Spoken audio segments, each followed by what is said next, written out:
Okay, ladies and gentlemen, we are back with the last card in our Innistrad set review, which is gonna be green. And we're gonna kick it off with Ocean's Pilgrim. It's a 1 mana 1/1 human monk, and you can tap it to add one white mana to your mana pool. Yep, this card is in the vintage queue. This is a human, this stuff for mana, this is awesome. So you pick it and you play it. Caravan Vigil, that's a 1 mana sorcery, and you can search for your library for a basic land card, reveal it, put it into your hand, and then shuffle. And it has Morbid, you may put that card onto the battlefield instead of putting it into your hand if creature died this turn. I don't know how good like multicolored decks or like more than three color decks in this format, but if they are any good, then this is probably a key card which you want to draft pretty highly.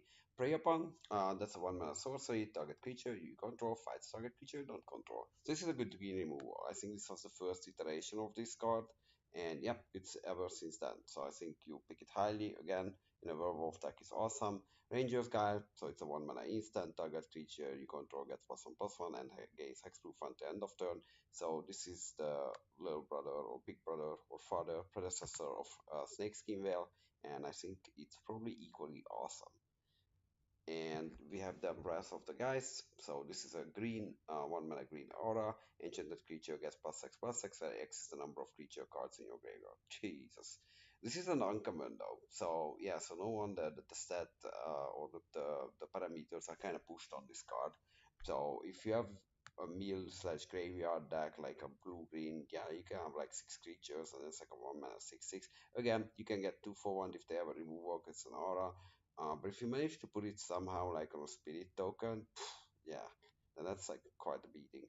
Ambush Viper, so this is one of the green for a snake with flash and death touch and it's 2/1. That's very good. That's like kind of the green Doomblade here. So yeah, good card. Take it highly and enjoy it.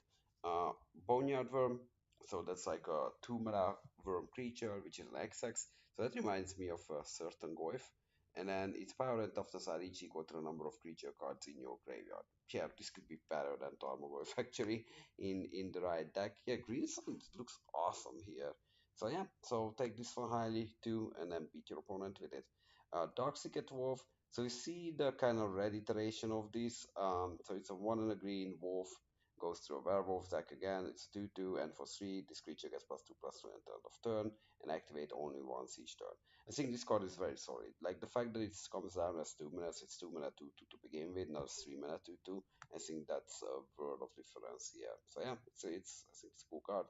Full Moon's Rise. So this is a build around a key card for the werewolves deck. It's an enchantment for 2 mana, 1 green, and werewolf creatures control get +1/+0 and have trample. That's exactly what the tribe wants. And you sacrifice it and you can regenerate all werewolf creatures control. Yeah, the second is almost a flavor text, although it's pretty useful against like removal in a critical moment. But the trample is the big game here because your werewolf's usually like 1.5 size of any other creature type, but the problem is that they could be charm blocked, and then you just never gonna go from two to 1 to 2 with them. But this actually fixes that, and it's also because the damage what they are taking, like you more than paid off like skipping a turn to flip your werewolf. Here, Gustav Shepherd. So this is a human werewolf. It's a 2 mana 2/2. And at the beginning of your upkeep, yeah, you can transform it, and it transforms to a 3/3 with Intimidate. So it cannot be blocked except by artifact creatures and or creatures that share a color with it. Yeah, that's pretty good. So yeah, this is a solid card.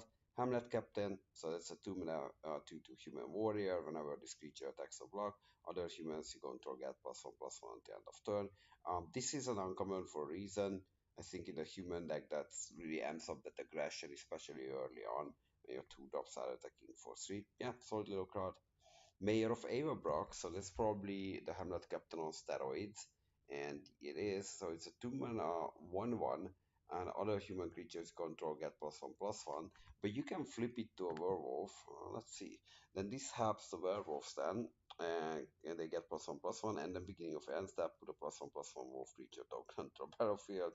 Wow, this is really really good. I mean, you can put it into a human deck. It's the Lord, but also it's much better probably in your werewolf deck when it starts giving the werewolves as well.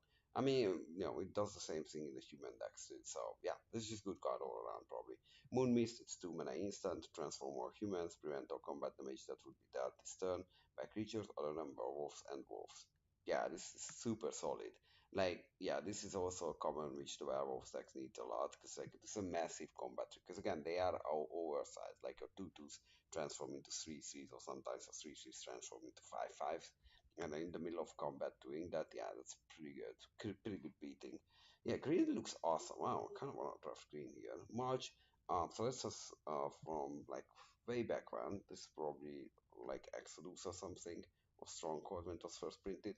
So that's one of green sorcery. Reveal top four cards of your library. Put all end cards revealed this way into your hand, and the rest into your graveyard. So yeah, there's your green divination. For you, Naturalize, 2 mana instant, destroy target artifact or enchantment, sideboard card. Travel Preparations. Now, this is one of the strongest combat trick in the format because it's like a 2 mana, or not combat trick, it's more like a pump spell. It's like 2 mana, 1 mana green sorcery, and put a +1/+1 counter on each of up to 2 target creatures, and it can flash back for 1 and a while. So this can distribute like 4 +1/+1 counters, which makes creatures substantially bigger. So yeah, it's a good card. Uh, Daybreak Ranger. So that's a rare. It's a 3 mana human archer ranger werewolf. So it has a lot of duties, ladies and gentlemen. It's 2/2, and then for tap, this deals 2 damage to target creature with flying, and you can transform it to a 4/4. And for a red and tap, this creature fights target creature. Wow, just super solid creature. So yeah, I mean, if you open this rare, you're gonna play it. Elder of Laurels. So it's a 3 mana human advisor 2/3. Not too bad of a strat line, and for 4 mana, target creature gets +6/+6 until end of turn, where X is the number of creatures you control. Yeah, this is in the green white, like go white deck type of thing. If you can accompany with some spirits, yeah, it's very good with spirits. Like it pumps them pretty big, and they're flying.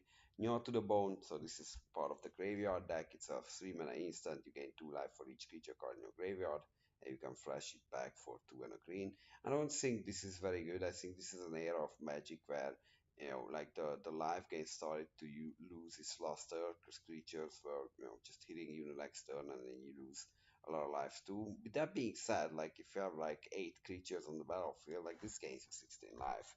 That's like a few extra turn of life. So yeah. So depending on how your deck functions, this might actually see some play, but I would not be too high on it initially. Grave Bramble, so it's a 1 green plant creature. It's a defender, has protection from zombies, well, for a plant, and it's a 3/4, so blocks very, very well. Yeah, this is your blocker for your slower decks.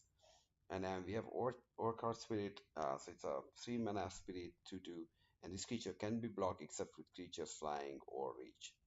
Jesus, like pseudo flying, yeah, or sorry, like yeah, like kind of super flying or whatever, but it does not actually fly, so it does not get killed by things which kills flyers. Spider Graph, so it's 3 mana instant on the target creature and gets +2/+4 and gains reach until end of turn. So there you go. That's how you kill flyers on a combat trick. Splendor Flight, it's a 3 mana elemental with trample. It's an XX, starts very good, and its power and toughness are each equal to a number of creature cards in your graveyard. Yeah, phew, that's like mega trample, boy. At the beginning of your upkeep, mirror 2 cards, so it actually feeds itself too. Yeah, this I think is again solid brawler. Villagers of the Eastwall, so it's a 2 on a green human werewolf, and it's 2/3, and you can transform it to a 4/6. Yeah, I think this kind of like kind of represents the problem with werewolves in this format, that they just like gonna get bigger, but again they are jump back right the same spirit, and then like they're not impressive on the front side, unfortunately. If you have better 3 dot play draws, and then it's a curve filler. Bramble Crush, that's a 4 mana sorcery that destroys target non-creature permanent. Yeah, this is pretty solid in green as a removal. Again, usually you want to destroy creatures, but if your opponent has anything annoying, I think it's a sideboard card where it starts, but you bring it in especially against good enchantments. Fester Hide boards, it's a 4 mana board with trample, it's a 3/3, and it has Morbid, so it enters with 2/+1/+1 counter if a creature died this turn. It's 4 mana 5/5 trample, that's pretty good. So Garruk Relentless, now this one is really, really good. So it's a 4 mana planeswalker, Garruk, 3 loyalty, And when it has two or fewer loyalty counters on him, transform him.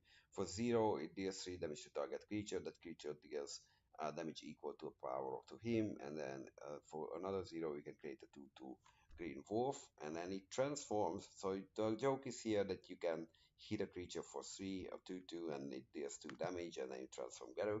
And then the +1, put a 1/1 Black Wolf creature token with that touch onto the battlefield, which is pretty good. It protects the Garruk. Sacrifice a creature. If you do, search your library for a creature card, reveal it, put it into your hand, and shuffle your library. Yeah, it's pretty solid because you can sacrifice the wolf you just created in the previous turn. And for -3 creatures, you control gain trample and get +6/+6 on the end of turn. X is the number of creatures in your graveyard. Yeah, I mean, that's kind of win the game. So you plus it again twice, and then, yeah, and then -3, then win the game with it. Yeah, it's a solid card. Lumberknot, so it's 4 mana, 3/4, 1/1, hexproof. And whenever a creature dies, put a +1/+1 counter on this creature. So I think this goes with kind of the invisible stalker. There must be like a hexproof artifact, whatever equipment deck. Interesting card. But it's probably a build around, like, otherwise it's not very impressive, even though there's a hexproof. Like, for this to grow to a 4/4, there's a lot need to be happening where your opponent might not be cooperative to making those things happen. Make a Wish is for mana sorcery. Return 2 cards at random from your graveyard to your hand. Yeah, it's a very weak divination. It's an uncommon, but I think it's just not very good. Like, if you think about it, we have the Goo Callers chant, which is 1 mana to get back 2 zombies. Not that's what you want. It's like 4 mana to get 2 random cards, which could be bad. Parallel lives, that's 4 mana enchantment. If an effect would create one or more tokens under your control, it creates twice as many of those tokens instead. So this is only doubling tokens, not like fully doubling season. Yeah, I mean, I don't know how much tokens we are making, so like how many token maker we need in a deck for this to pop off. Like probably like 8 to 9 in my book, and that's just not realistic to happen. So unfortunately, it's green commander, not really good here. Tree of Redemption. So it's a 4 mana defender, 0/13, and you can exchange your life total with this creature's toughness. Okay. So if you are in your life total, you can go back to 0/13, and it delays a lot of attacks. I don't know. Like, I would not be impressed with this card initially, but again, if you have like a massive bomb in your top end, which will finish the game, this can delay things quite a bit, honestly. Overworld Mystic, so it's a human shaman werewolf, 4 mana, 3/3, so it's a heal giant. At the beginning of each upkeep, if no spell was cast, you transform it. Transforms into a 5/5, which for green you could be regenerating. Yeah, this is pretty good to transform.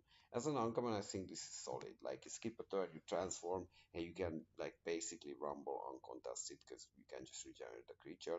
Woodland Sleuth, so it's a 4 mana, 2/3, human scout.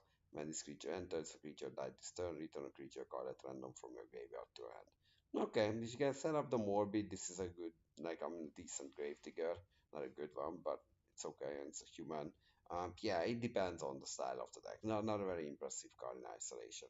Creeping Renaissance, sorcery for 5 mana.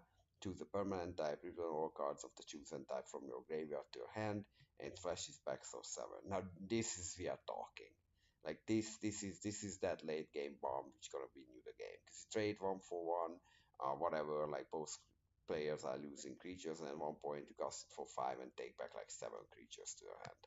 That's exactly what you want. So yeah, this is an awesome card, and this flash is back. So if they don't die after the second, contingent, then they're gonna die at the first. Grizzled Outcast, so it's a 5 mana for human werewolf, and then you can flip it to a 7/7 werewolf. So this is one of those again where it's just like a stat monster, not very impressive. Like, you're gonna flip it, yeah, it's big, but again, blocked by a spirit. So not super impressive. Gutter Grime, it's a 4 mana enchantment. Whenever a non-token creature you control dies, first time counter on this enchantment, then create a green nose creature token, and this creature's token's power and toughness are each equal to a number of slime counters on Gutter Grime. So notably, this is actually growing. So when your creatures die, it gets more counters, and then the already existing moves are going as well. This one I think is an unbeatable card. If they can't kill the enchantment, they're just gonna lose. Yeah, this is like a super A plus, I think. Hollow Hand Scavengers is a 5 mana for 5 elemental. decent stats. When this creature enters, if creature died this turn, you gain 5 life. Yeah, yeah, this is good. This is good. This is good to stabilize you. Like, if you are combat and then you lose creatures, this comes down, gains you life, big body on the battlefield. So yeah. And then another one, Gassic Cage Breaker. So this is probably one of the best rares in the set. It's a 5 mana human rogue for 3/4, which is not impressive in itself. But whenever this creature attack, create a 2/2 green wolf creature token that stepped and attacking for each creature card in your graveyard. This card is unbelievable. Like sometimes you attack with it and create like 8/2/2s. Like there's just no way to lose the game once this can attack if it's coming down at the correct time. Like, it's unbelievable card. Sombrero Spider, 5 mana Spider, 2/4 Reach and Morbid. It comes with 2+1/+1 counters. Yeah, means 4/6 Reach. If it comes with the Morbid counters, then we are really talking. Otherwise, 5 mana is not that impressive. Honestly, you really want to set up. Now, this card, however, is defining an archetype, Spider spawning. So 5 mana, create a 1/2 green spider creature token for with reach for each creature card in your graveyard again. And you can flash it back for 6 and a black. So yeah, this card is very solid. Like if you have this like cost for like 8 or even 5 or 4, like I think this is super solid. Like 1/2s are very annoying. Like for example, if you have 5/1/2s and they attack into 5/1, 5/5, like do you know how many of your 5/2 or 1/2s are dying? Two. Like the 5/5 can't attack you because it's gonna trade with like two tokens. Like 1/2s are way better than 2/1s in this situation. So yeah, so this is first pickable, and then you build around. Essence of the Wild, so it's your big green monster. Every color has this 6/6 size monster. So this is like 3 green for an avatar. Creatures you control enters as a copy of this creature. Wow. Yeah, I mean, I don't know what to say. Like, if you cast this and you cast another creature, you just won the game. There's no way that they kill both. And then if they can't, like every other creature comes as a 6/6. Kinder Catch. So this, speaking of 6/6s, it's a 6 mana 6/6 spirit. Yeah, vanilla, ladies and gentlemen. So it's just the stat lines. Mordgraf Monstrosity, so it's a 7 mana for green insect. It's a trampling 8/8, and when this creature dies, exile, then return 2 creature cards at random from your graveyard to the battlefield. Jesus. Yeah, I mean, if you cast this, you're not gonna lose that game. Like how they can't block this. If they kill it, you get a 3/4/1 from the deal. Yeah, unbelievable card. So pick it early and then keep drafting green if you have this card in your deck. So yeah, so ladies and gentlemen, thanks for watching. We're gonna come back with colorless and multicolor. But until then, see you next.